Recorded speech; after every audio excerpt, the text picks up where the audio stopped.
তার সাথে প্রেম করেছ, তার সাথে কথা না বললে নাকি তোমার ভাল লাগে না? হ্যাঁ, সারা রাত্র তুমি টেলিফোনে কথা বলো, রাত্র শেষ কথা শেষ হয় না, মোবাইলের চার্জ শেষ তোমার কথা শেষ হয় না। ও যুবক, তুমি ভুল জায়গায় প্রেম করেছ। তোমার যেই প্রেমিকা, তার চামড়া অনেক ডিজাইন করা, অনেক স্টাইলিস্ট, অনেক বিউটিফুল, তার গলার ভয়েস এক্সট্রা অর্ডিনারি করা, ভয়েসটা অনেক সুন্দর মধুর, তুমি পাগল হয়ে গেছো। ও যুবক, ভুল জায়গায় প্রেম করেছ। এই মেয়েটা যদি আজকে মইরা যায়, 72 ঘন্টার ভিতরে তার চামড়ার থেকে বের হবে পোকা। কথা বলেন। আমি আমার বোনদেরকে বলছি, একটা স্মার্ট যুবক দেখেই প্রেম করে ফেলেছ, টাকা আছে যুবক দেখে প্রেম করে ফেলেছ। আরে বোন, কালকে যদি যুবকটা মইরা যায়, 32 ঘন্টার ভিতরে তার নাক থেকে বের হবে পোকা, কান থেকে বের হবে পোকা, চোখ থেকে বের হবে পোকা, যেই কবরে রাখা হবে শিয়াল আর কুকুর টাইনা টাইনা চামড়াগুলো খাবে। কথা বলেন না কেন? বন্ধু, যেই মেয়ের প্রেমে পড়ে পড়ালেখা বন্ধ করেছ, যৌবন নষ্ট করেছ, বাবার টাকা নষ্ট করেছ, ঘুম থেকে ওইটা ওই মেয়ে যদি তোমার চাইতে স্মার্ট, তোমার চাইতে টাকাওয়ালা আর একটা ছেলেকে পায়, দুপুরের আগেই তোমাকে অল আউট। কথা বলেন না কেন? ধোঁকা, ধোঁকা। শোনো যুবক, বন্ধুর পরিচয় বিপদে, বিপদে পড়লে বন্ধুকে চিনা যায়। আমি আজকে বললাম তুমি মইরা যাও, কবরে গিয়া বিপদে পড়ে যাও। তুমি যদি কবরের বিপদে পড়ে যাও, কসম আল্লাহ পাকের জাতের, কবরে তোমার মাকে পাবা না, কবরে তোমার বাবাকে পাবা না, কবরে তোমার ভাইকে পাবা না, কবরে তোমার স্ত্রী সন্তানকে পাবা না, কবরে তোমার বন্ধু বান্ধবকে পাবা না, কবরে তোমার গার্লফ্রেন্ড বয়ফ্রেন্ড কাউকে পাবা না। তুমি কবরের নিচে ফেরেশতারা তোমাকে পিটাবে, তুমি চিৎকার করবে, তোমার কথা কেউ শুনবে না, কিন্তু 3.5 হাত মাটির উপরে ঠিকই তোমার সম্পত্তি নিয়ে তোমার ছেলেরা মেয়েরা মারামারি করতেই আছে। তারা কে কোন বাড়ি দখল করবে তা নিয়ে কোর্টে যাবে, কিন্তু তুমি বাবার খবর নিবে না। ঠিক কিনা বলেন? বন্ধুর পরিচয় তো বিপদে, কই কেউ তো চিনে না, কিন্তু আল্লাহ বলেছেন, গোলাম তুই আমার সাথে বন্ধুত্ব কর। গোলাম, জানিস এই জমিনটা আমি আল্লাহ বানাইছি, হাত দিয়ে বানাই নাই। কোন বলে বানাইছি? আসমানকে বলছি আসমান হয়ে যা, হয়ে গেছে। জমিনকে বলছি হয়ে যা, হয়ে গেছে। ফেরেশতাকে বলছি হয়ে যা, হয়ে গেছে। গোলাম, তোকে এভাবে বানাই নাই, তোকে বানাইছি আমি আল্লাহর কুদরতের হাত দিয়া। এজন্য গোলাম, তোর প্রতি আমার ভালোবাসা একটু বেশি। গোলাম, কেমনে তুই আমি আল্লাহকে ভুলে যাস? আল্লাহ মাঝে মাঝে তো বলেন, আফসোস করে। আমার বন্ধুগণ, এজন্য আল্লাহকে চিনো, আল্লাহর সাথে প্রেম করো। প্রেম কইরা রাত্রে ঘুমাও না, টাকা পয়সা নষ্ট করো। আমার আল্লাহ একবার প্রেম করেছিলেন আমার নবীর সাথে। আল্লাহ আমার নবীকে মাঝে মাঝে ডাক দিয়া বলতেন, ইয়া আইয়ুহাল মুজাম্মিল, ইয়া আইয়ুহাল মুদাসসির, কুম ফানজির, ওয়া রাব্বাকা ফাকাব্বির, ওয়া সিয়াবাকা ফাতাহির। আল্লাহ আমার নবীকে ডাক দিয়া বলছেন, ও চাদরওয়ালা, চাদর থেকে বের হও। কম্বলওয়ালা, কম্বলের নিচ থেকে বের হও। ফাতেমা ঘুমিয়ে আছে, তোমাকে দেখবে না। খাদিজাকে কম্বলের নিচে শোয়া দাও। বন্ধু, কম্বলের নিচ থেকে বের হও। আমি আল্লাহর একা একা ভাল লাগে না, তুমি খাদিজাকে নিয়ে কম্বলের নিচে ঘুমাইবা। আল্লাহু আরশ ইস্তাওয়া, আমি আরো একা একা থাকবো, ভাল লাগে না। বন্ধু, কম্বলের নিচ থেকে বের হও, ওইটা আমাকে ডাক দাও। লা তাখুযুহু সিনাতুন ওয়ালা নাওম, আমি আল্লাহর ঘুম নাই, আমি আল্লাহর চিন্তা নাই, আমি তোমার সাথে কথা বলতে চাই। বন্ধু, একবার উঠো, তাহাজ্জুদের সিজদায় পড়ে আমাকে সুবহান বলে ডাক দাও। আমি আল্লাহ কথা দিলাম, ডাক দিয়ে দেখবা আমি তোমার জায়নামাজে দাঁড়াই আছি। তার নাম তো রব। আপনি রবকে চিনেন না, রবকে চিনো না যুবক। শোনো, রবকে শুনো, রবকে শুনো। আল্লাহ বলছেন, গোলাম তুই আমাকে একটা বার ডাক দে, কেন তুই আমাকে চিনিস না? ইয়া আইয়ুহাল ইনসান মা গাররাকা বিরাব্বিকাল কারীম, এই মানুষ কে তোকে ধোঁকা দিয়েছে আমার মতো মহান রব থেকে? অথচ আল্লাযী খালাকাকা, আমি তোকে বানিয়েছি। ঠিক কিনা বলেন? কথা বলেন ঠিক কিনা? যুবক, তোমাদের পায়ে ধরে যাই, আল্লাহকে বইলে যাইও না। তুমি তো রাত্রে ঘুমাইয়া যাও, শোনো কি বলতে চাই, রাত্র যখন তুমি ঘুমাইয়া যাও আল্লাহকে ডাকো না, কিন্তু জানো তুমি ঘুমাইয়া গেলে আল্লাহ 18 জন ফেরেশতা দিয়া তোমাকে গার্ড বানাইয়া রাইখা দেয়। আমার গোলামের জন্য কিছু না হয়। আজ সেই রবকে চেনো না, এই জন্য চিনতে পারবা তো সেই রবকে।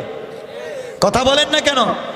যুবকরা বলি, তুমি মনে করেছো তুমি জেনা করেছো না, মদ খেয়েছো, ফ্যান্সি ডিল, ইয়াবা খেয়েছো, চুরি কইরে ফেলাইছো, বহুত বড় গুনাহ করছো না? লজ্জায় আল্লাহর সামনে যাও না। আল্লাহ বলছেন গোলাম শোন, আরে পাগল শোন, তোর কিসের গুনাহ? তোর সব গুনাহ জমা করলে আটলান্টিক মহাসাগর পরিমাণ হতে পারে। তুই এত গুনাহ নিয়া একবার আমি আল্লাহকে আল্লাহ বলে ডাক দে, আমি আল্লাহ আসমান জমিন পরিমাণ রহমত নিয়ে তোর দরজায় হাজির হয়ে যায়। কেন আমার রবকে চিনো না? ভাই শোনো, যুবক, কষ্ট পাচ্ছ আমার কথা ভাই? তোমাদেরকে রব চিনাচ্ছি। আমি বলছিলাম ওয়ারাফা'না লাকা যিকরাক, আল্লাহ বলছেন বন্ধু তোমার কি সম্মান বাড়ায়নি?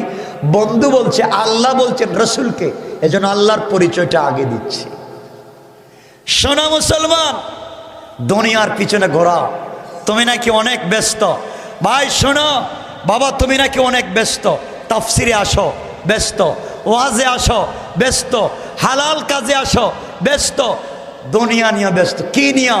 গাড়ি নিয়া, বাড়ি নিয়া, দুনিয়া নিয়া, অফিস নিয়া, বিজনেস নিয়া। ও যুবক, বুকা বুকা, তুমি কিসের ব্যস্ত? তুমি আজকে দুনিয়া নিয়ে ব্যস্ত। তোমার চাইতে বেশি ব্যস্ত আজরাইল তোমাকে নিয়া। ঠিক কিনা বলেন? তোমাকে নিয়ে আরো বেশি আজরাইল ব্যস্ত। কিশোরগঞ্জের মানুষ শুনো, মিঠামইনের মানুষ শুনো, কি বলতে চাই, তুমি নাকি খুব বেশি ব্যস্ত। ও যুবক, আজকে ঘুমাইছো, আগামী কালকে ঢাকা যাবা, তোমার সাথে রাষ্ট্রপতির সম্পর্ক আছে, রাষ্ট্রপতি তোমাকে কয়েকশো কোটি টাকার কাজ দিবেন, তুমি বিজনেস ম্যাগনেট, তুমি সিআইপি, তুমি ভিআইপি, ঘুম থেকে উঠে তুমি কালকে যাইবা। আরে বুকা, ঘুমাইছ, তুমি জানো না তোমার বালিশের নিচে আজরাইল বসা। আমি জানতে চাই তুমি কিসের ব্যস্ত? দোকান খুলেছ, অফিস খুলেছ, কয়েকশো কোটি টাকার বিজনেস করেছ, দোকান খুলে টাকা ক্যাশের বাক্স খুলে টাকা গুনতে গিয়েছ, তুমি জানো না তোমার ক্যাশের বাক্সের ভিতরে আজরাইল বসা। আজরাইল আল্লাহকে ডাক দিয়ে বলছে, আল্লাহ আমসিক আও আতরুক, ওরে ছাইড়া দিব না ধরবো। আল্লাহ বলে টাকা তার, বাড়ি তার, তুমি বলো ছাইড়া দিব না ধরবো। আল্লাহ কয় টাকায় হাত দেওয়ার আগে থাপ্পড় দিয়ে ফালায় দে। কথা বলেন না কেন? আমরা বলি হার্ট অ্যাটাক, আমরা বলি ব্রেন স্ট্রোক। আল্লাহ ফেরেশতাকে বলেন ব্লক লাগাইয়া দে, ব্লাড সার্কুলেশন অফ করে দে। কোন বাবা আছে তোমাকে বাঁচাইয়া রাখবা? কেন সেই রবকে চিনো না? রবের দরবারে যাও না। আল্লাহ বলছেন গোলাম, জানিস আমি আল্লাহ ঘুমাই না। শোনো, এই মিঠামইনের কত মানুষ আল্লাহকে প্রতিদিন টেলিফোন করে, 5 বার নামাজ পড়ে, দেয় না? আল্লাহ টেলিফোন ধরে না। কত মানুষ আউয়াবিন পড়ে, চাষ পড়ে, ইশরাক পড়ে, তাহাজ্জুদ পড়ে, আল্লাহকে টেলিফোন দেয়, আল্লাহ টেলিফোন ধরে না। আল্লাহ টেলিফোন ব্লক লিস্টে রাইখা দে, ব্লক লিস্টে দে, তুই টেলিফোন, তোর নাম্বার ব্লক লিস্টে, তুই টেলিফোন দিবে, ধরবো না। আল্লাহ টেলিফোন ধরে না। তখন আসমান আল্লাহকে বলে, আল্লাহ ইজ এ সামাউন সাক্ষাৎ, তুমি বলো না আসমানটা ভাঙ্গা দি। যাদেরকে হাত দিয়ে বানাইছো ওদের সাথে তোমার টেলিফোন নাই, ব্লক লিস্টে রাইখা দিছ, ভাঙ্গা দেই। আল্লাহ কই দিস না। জমিন বলে, আল্লাহ ইজা জুলজিলাতিল আরদু জিলজালাহা, জমিনটাকে ভাঙ্গা দি। আল্লাহ কই দিস না। ইসরাফিল কই সিংহায় কি ফুক দিব, আল্লাহ কই দিস না। সবাই কই কেন দিব না, কারোর সাথে সম্পর্ক নাই, সবার নাম্বার ব্লক লিস্টে, তাইলে ভাঙবো না কেন? আল্লাহ কই জানিস আমি মিঠা মইনের কিছু যুবক আর যুবতীর প্রেমে পাগল হয়ে গেছি, এদের প্রেমের কারণে জমিনকে ভাঙ্গি না। ফেরেশতারা বলে আল্লাহ ওরা কারা? আল্লাহ বলে ওরা তো তারা যাদের বডিতে যৌবন আছে, যাদের বডিতে পাওয়ার আছে, শক্তি আছে, চাইলে মদের বারে যাইতে পারে, চাইলে সিনেমা হলে যাইতে পারে, চাইলে ফেন্সিডিল ইয়াবা খেতে পারে, চাইলে গার্লফ্রেন্ডকে নিয়ে ঘুরতে পারে, কিন্তু যুবক আর যুবতী যায় না রে। রাত্র হয়ে গেলে ঘুমায় না, পিঠটা বিছানার সঙ্গে লাগায় না, ঘুম থেকে উঠে যায়, ঠান্ডা পানি দিয়ে ওযু কইরা মুসল্লায় পইরা সাজদায় গিয়া যখন পড়ে সুবহান ডাক দিতে দেরি হয়, আমার আরশ কাঁপতে কাঁপতে দেরি হয় না। সুবহানাল্লাহ খান। এজন্য আমি দুনিয়াটা ভাঙ্গা দেই না, ওদের প্রেমে পাগল। যুবক তুমি সে আল্লাহকে চিনো না। ও মিঠা মইনের মানুষ শুনো, এই এলাকার এই যে চেয়ারম্যান সাহেব আছেন, একদিন চেয়ারম্যানের সাহেবের বাড়ি থাকবে, চেয়ারম্যান থাকবেন না। এমপির বাড়ি থাকবে, এমপি থাকবেন না। রাষ্ট্রপতির বাড়ি থাকবে, রাষ্ট্রপতি থাকবেন না। খান সাহেবের খান বাড়ি থাকবে, খান সাহেব থাকবেন না। চৌধুরী বাড়ির চৌধুরী বাড়ি থাকবে, চৌধুরী থাকবেন না।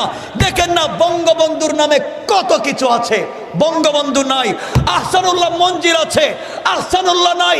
ভিক্টোরিয়া পার্ক আছে, ভিক্টোরিয়া যার নামে তার নাই। বিক্রমপুর আছে, বীর বিক্রম নাই। একদিন তোমার বানানো বাড়ি থাকবে, থাকবে না তুমি। কথা বলেন না কেন? থাকবে না তুমি। কি বলবো, কষ্ট হচ্ছে আপনাদের? কারো কষ্ট হচ্ছে? ডায়াবেটিস আছে আপনাদের? নাই, খুব ভালো দেখতেছি। কিন্তু আমার ভাইদের সাথে কথা ছিল আমাকে 9:30টায় উঠাবে। 9:30টায় উঠালে আমি 12টা পর্যন্ত কথা বললে লম্বা সময় কথা বলতাম, কিন্তু ওটাইতে দেরি করছে। আমার কিছু করার আছে, আমার সাথে যা বলবেন স্টেট। লা ইমান আলিমান লা আমানাত লা ওয়ালা দিন আলিমান লা আহদা লা। যারা ওয়াদা দিয়া ওয়াদা রক্ষা করে না তাদের কোনো ধর্ম নাই, বুখারীর হাদিস। এই জন্য আমি এর উল্টা চলি না। দুনিয়া ঘোরাইছি, আল্লাহ কত দেশে আমাকে নিয়েছে, বহুত দেখেছি, কিন্তু বুঝো মুসলমান কি বলতে চাই। কষ্ট হচ্ছে আমার কথায়? একটা কথা বলি, সোনা মনে করো মিঠামইনের একজন বিশিষ্ট শিল্পপতি আপনাদের কিশোরগঞ্জের মিঠামইনে একটা বাড়ি বানিয়েছেন 3 তলা। কয় তলা? একটা তলা হচ্ছে ডায়মন্ড দিয়া, আরেকটা তলা বানাইছেন স্বর্ণ দিয়া, আরেকটা তলা বানাইছেন রৌপ্য দিয়া। ডিজাইন করা বাড়ি, টাইলস এনেছেন আমেরিকা থেকে, সিরামিক এনেছেন কানাডা থেকে, অর্নামেন্টস আর জুয়েলারি এনেছেন সুইজারল্যান্ড থেকে। ডিজাইন করা বাড়ি, বিউটিফুল বাড়ি, কোটি কোটি হাজার হাজার কোটি টাকার বাড়ি, টাকার বাড়ি, গ্লাস ফিটিং করা বাড়ি। গোটা দুনিয়ার মানুষ জানতে চায় মিঠামইন সব দিকে পানি, পানি আর পানি, দ্বীপের মতো এলাকা। এখানে এত টাকার মালিক যুবককে, তার বিজনেস কি, টাকা কোথায় পেল? গোটা দুনিয়ার মানুষ বাড়িকে দেখতে চায়। গোটা পৃথিবীর মানুষ আসে, ফরেনাররা আসে, ভিজিটাররা আসে, বাড়িটা দেখতে চায়, কিন্তু লক লাগানো, তালা দেওয়া, উদ্বোধন হয় নাই। একদিন উদ্বোধনের তারিখ করা হলো, আমেরিকার প্রেসিডেন্ট জো বাইডেনকে দাওয়াত করা হলো, অস্ট্রেলিয়ার প্রধানমন্ত্রীকে দাওয়াত করা হলো, বাংলাদেশের প্রধানমন্ত্রী রাষ্ট্রপতিকে দাওয়াত করা হলো। হাজার হাজার অতিথিরা স্টেজে বসা, লক্ষ লক্ষ অডিয়েন্স সামনে বসা। আজকে ফিতা কাটা হবে, বাড়ি উদ্বোধন করা হবে। আমরা দেখব বাড়িটা কেমন, ডিজাইন কেমন, কোন ইঞ্জিনিয়ার ড্রয়িং করেছে, দেখব সকল মানুষ তো পাগল, হাজার হাজার লক্ষ লক্ষ ঝাড়বাতি জ্বলতেছে, এক এক টাইমে এক এক কালারের পানি বের হয়, এক এক টাইমে এক এক কালারের লাইট জ্বলে, এক এক টাইমে এক এক ধরনের বাতাস বডিতে লাগে, এক সময় এয়ার কন্ডিশন, এক সময় এয়ার কুলার, ডিজাইন করা বাড়ি, ডিজাইন করা বাতাস। পাবলিক তো পাগল, এত টাকা কোথায় পেল? উদ্বোধনের তারিখ নির্ধারণ করা হলো, সবাই আসলো, একজন সঞ্চালক মাইক হাতে নিয়ে বক্তৃতা করে বলছে, কে? মিঠামইনের যুবক, দাঁড়াও দাঁড়াও, কত টাকা দিয়ে বাড়ি বানাইছো বলো, কোথায় টাকা পাইছো বলো, তোমার বিজনেস কি বলো? ও যুবক তুমি দাঁড়াও, তোমাকে মিঠামইন সহ গোটা দুনিয়ার পাবলিক দেখতে চায়। এমন যুবক কে রে বাবা? মিঠামইনে তার ডায়মন্ডের বাড়ি বানাইছে। যুবক তো দাঁড়াইছে, হাতে 10 কোটি টাকা দামের গড়ি, তার আংটির পাথরের দাম 5 কোটি টাকা, পায়ের জুতার দাম 3 কোটি টাকা, চোখের গ্লাসের দাম 2 কোটি টাকা, তার শরীরে যা আছে কোটি কোটি টাকা। যুবক দাঁড়াইছে, পাবলিক বাপের বেটা, ঠিক আছে, তার বডিতেই তো 50 কোটি টাকা আছে, তাইলে বাড়ি বানাবে না কেন? যুবক দাঁড়িয়েছে, বাড়ি আমার, টাকা আমার, বিজনেস আমার, পাবলিককে বুঝাবো আমার নাম কি, আমার বাবার নাম কি। দাঁড়াইছে, বক্তৃতা করবে, মাইক হাতে নিয়েছে।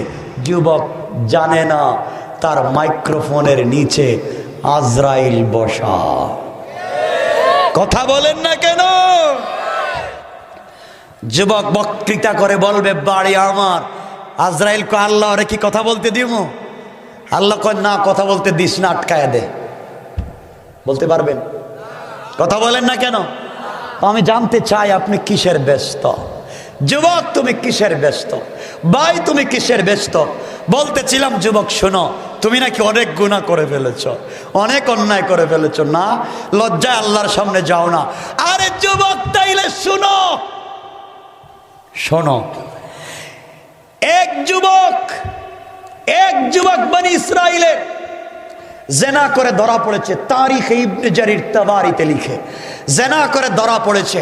বনি ইসরাইলের কন্ডিশন ছিল, জেনা করে ধরা পড়লে জঙ্গল থেকে, বাড়ি থেকে পিটাইয়া জঙ্গলে ফালাইয়া দেওয়া হতো। যুবককে জঙ্গলে ফেলে দেওয়া হয়েছে, সবাই মারছে, সবাই পিটাইছে। যুবক তো জিনাকার, যুবক তো মদকুর, যুবক তো বদমাইশ, কেউ দেখতে পারে না। মাইরা জঙ্গলে চইলা গেছে 2 সপ্তাহ। কয় সপ্তাহ? কষ্ট হচ্ছে? কষ্ট হচ্ছে? কয়দিন গেছে? সবাই বলেন। আমার মুসলমান বন্ধুগণ, গভীর মনোযোগ। আল্লাহর এই গোলাম জঙ্গলের ভিতরে 2 সপ্তাহ কাটাইয়া দিয়েছে। কেউ পানি পর্যন্ত নিয়ে যায় না, খাবার নিয়ে যায় না, কেউ তার সঙ্গে দেখা করতে পারে না, কেউ যখন তার কাছাকাছি যেতে পারে না। নিষেধ করে দেওয়া হয়েছে, এই যুবকের কাছাকাছি কেউ যেতে পারবে না। জেনা করেছে, গ্রাম থেকে বের করে দেওয়া হয়েছে। 2 সপ্তাহের ভিতরে পানি পাইল না, খাবার পাইল না। যুবক চিন্তা করে দেখে, এই দুনিয়ার জমিনে চলার পথে আমার অনেক বন্ধু ছিল, আজকে আমার কোন বন্ধু নাই। বিপদের সময় কেউ আমাকে দেখতে আসলো না। যেই বন্ধুদের আড্ডায় পড়ে জেনা করেছি আর মদ খেয়েছি, আজকে আমাকে দেখবার জন্য কেউ আসলো না। যেই মার বাবাকে খাওয়াবার জন্য চুরি করেছি, সেই মা বাবা আমাকে দেখতে আসলো না। যে স্ত্রীর অর্নামেন্টস আর জুয়েলারি দেওয়ার জন্যে, বাচ্চাদেরকে খাওয়ানোর জন্যে ডাকাতি করেছি, কেউ দেখতে আসলো না। আমার সন্তান আছে, আমার স্ত্রী আছে, আমার মা বাবা আছে, বন্ধু বান্ধব আছে, কিন্তু বিপদের সময় কেউ আমাকে দেখতে আসলো না। সবাই আমাকে ধোঁকা দিল। আমার সম্পত্তি আছে, কেউ আমাকে দেখতে আসে না। যুবকের অন্তরের ব্যথা নিয়া সাকারাত শুরু হয়ে গেছে। 2 সপ্তাহ পর্যন্ত খাবার পায় নাই, পানি পায় নাই। সাকারাত যখন শুরু হয়ে গেল, হাত পা কাঁপা শুরু হয়ে গেল। এমন সময় যুবক ডাইনের দিকে তাকায়, কেউ নাই। বামে তাকায়া দেখে ওখানেও কেউ নাই। পিছন দিকে তাকায়া দেখে কেউ নাই। সামনের দিকেও দেখে কেউ নাই। গোলাম দেখে আজ আমার সব আছে, কিন্তু বিপদে কেউ নাই। হঠাৎ করে মনে পড়েছে সবার দরজা বন্ধ হয়ে যেতে পারে।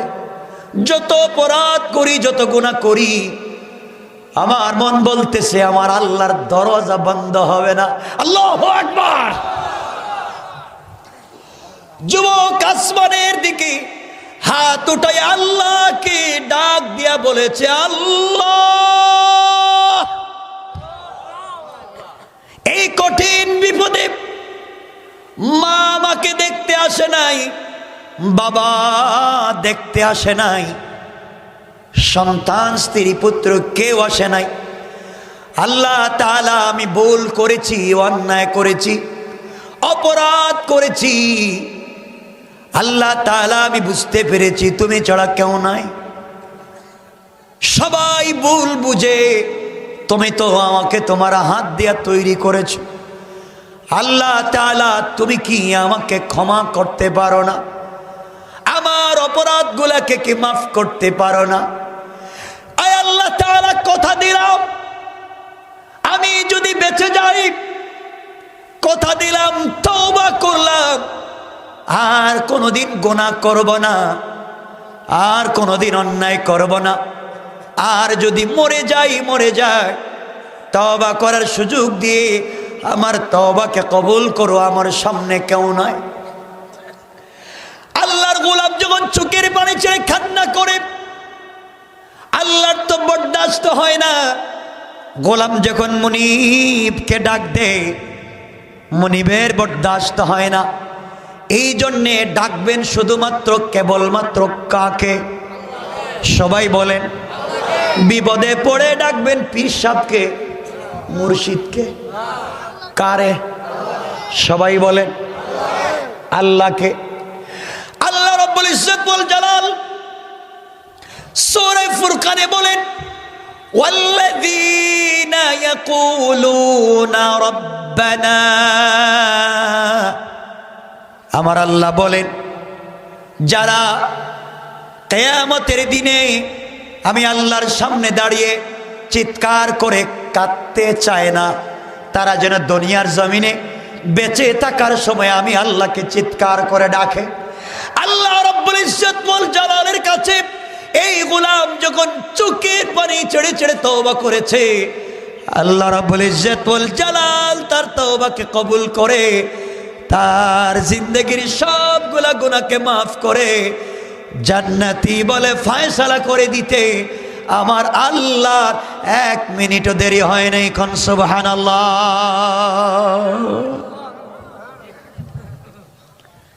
1 মিনিট পরে যুবক মরে গেছে।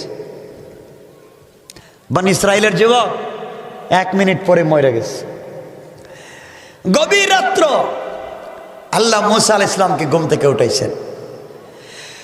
আমার আল্লাহ ডাক দিয়ে বললেন, মুসা ঘুম থেকে উঠো। আল্লাহর পয়গম্বর মুসা ঘুম থেকে উঠলেন। আল্লাহ তাআলা ডাক দিয়ে বললেন, মুসা রে, কেন তোমাকে ঘুম থেকে উঠাইছি তুমি কি জানো? পয়গম্বর মুসা বললেন, আল্লাহ তাআলা, আমি তো জানি না। আল্লাহ রাব্বুল ইজ্জত ওয়াল জালাল বললেন, মুসা, জঙ্গলে আমার এক ওলি মইরা গেছে, আমার এক গোলাম, আমি আল্লাহর ওলি, তার জন্য জান্নাতুল ফিরদাউস রিজার্ভ করেছি। ও মরে গিয়েছে, তুমি তার জানাজায় যাও, কাফন দাফনের ব্যবস্থা করো। মুসা আলাইহিস সালাম বললেন, আল্লাহ তাআলা, আপনি তো আমাকে জানেন, আপনি আমাকে চিনেন, আমি বনি ইসরাইলের পয়গম্বর, আমার উম্মতেরা বনি ইসরাইল, ওরা বাকিতে কোনো জিনিস বিশ্বাস করে না, সব নগদে। বলেন তো এই গোলামের জানাজায় গেলে কি কল্যাণ পাবো, কি উপকার পাবো? আল্লাহ রাব্বুল ইজ্জত ওয়াল জালাল বললেন, মুসা, আমার এই ওলির জানাজায় যারা হাজির হবে, আমি আল্লাহ ঘোষণা করে দিলাম, যারা হাজির হবে তাদের 1000 বছর যদি পৃথিবীতে বাঁচে, গোটা জিন্দেগির গুনাহগুলোকে মাফ করে জান্নাতি বলে ফয়সালা করে দিলাম। মুসা আলাইহিস সালাম বলছেন, আল্লাহ ঠিক আছে। তাই গ্রামে গেছেন, পাবলিক রে বলছেন ঘুম থেকে উঠো। পাবলিককে মুসা হঠাৎ করে রাত্রে ডাকে কেন? উঠাইলেন, কি হয়েছে? জঙ্গলে এক আল্লাহর পাগলা মরে গেছে গা, আল্লাহর ওলি। তাহলে কি করব? আল্লাহ বলছে জানাজায় যাওয়ার জন্য। তো আমরা জানাজায় গেলে লাভ কি? মুসা বলেন, আল্লাহ বলছেন আমরা জানাজায় গেলে মাফ। না সুবহানাল্লাহ, এটা পকেটে রেখে দেন, আর একটু জোরে পড়েন। সব মানুষ ঘুম থেকে উঠছে। যারা বৃদ্ধ ছিলেন, হাঁটতে পারতেন না, তারা আমার কান্দে করে লইয়ে যায়। তো জান্নাতে যাওয়ার সহজ সুযোগ। সব মানুষ গেছে জঙ্গলে, গিয়া দেখে আল্লাহ বললেন তার ওলি, আর পাবলিক দেখে এটা জিনাকার যুবক। সুবহানাল্লাহ বললেন না? আরো জোরে বলেন না? জিনাকার যুবক। সবাই বলো, মুসা আর কত শয়তানি করবা? যারে মাইরা পিটাইয়া গ্রাম থেকে বাহির করছে জিনার অপবাদে, আর তুমি বলতেছো ওলি। মুসা কয়, আমি তো মারলাম, আমিও তো এর মারছি, জিনাকার। তো আল্লাহ বললেন ওলি, আমি তো কিছু বুঝলাম না। মুসা আলাইহিস সালাম গরম না নরম? কথা বলেন না? গরম মানুষ। আল্লাহর কাছে বলতেছেন, আল্লাহ আল্লাহ এরা জিনাকার, আর তুমি বলো তোমার ওলি। আল্লাহ বলেন, মুসা জিনাকার ঠিক আছে, গুনাহ করছে তাও ঠিক, কিন্তু গুনাহ করার কারণে সবাই তোমরা তাকে বের করে দিয়েছ, সবাই দরওয়াজা লাগাইয়া দিয়েছ, কিন্তু আমি আল্লাহ আমার গুনাহগারের জন্য রহমতের দরওয়াজা বন্ধ করে দেই না। এই পাগলা যখন জেনা করার পরেও আমার কাছে মাফ চাইছে, আর চোখের পানি ছাইড়া দিছে, ও মুসা জানিস না রে, এই চোখের পানির অনেক দাম আমার কাছে, সাথে সাথে আমি আল্লাহ মাফ করে দিয়েছি। সুবহানাল্লাহ বলেন। আরে মুসা তো এই নবী, 12টার উপরে হয়ে গেছে গা। আপনাদের কষ্ট হচ্ছে? না না, লম্বা করবো না। শোনেন, মুসা আলাইহিস সালাম তো এমন নবী, আল্লাহর সঙ্গে দেখা করতে গেছেন। কথা সংক্ষেপে বলছি। তুর পাহাড়ে, শুধু বসেন কয়েক মিনিট। তুর পাহাড়ে জুতা পইরে গেছে, জুতা।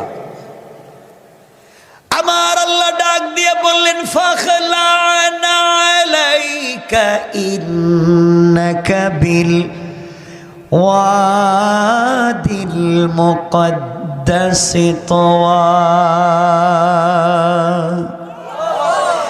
আল্লাহ রাব্বুল ইজ্জত ওয়াল জালাল বললেন, মুসা ওইটা পবিত্র উপত্যকা, জুতা নিয়ে আসা যাবে না, জুতা খুলে পাহাড়ে উঠা লাগবে।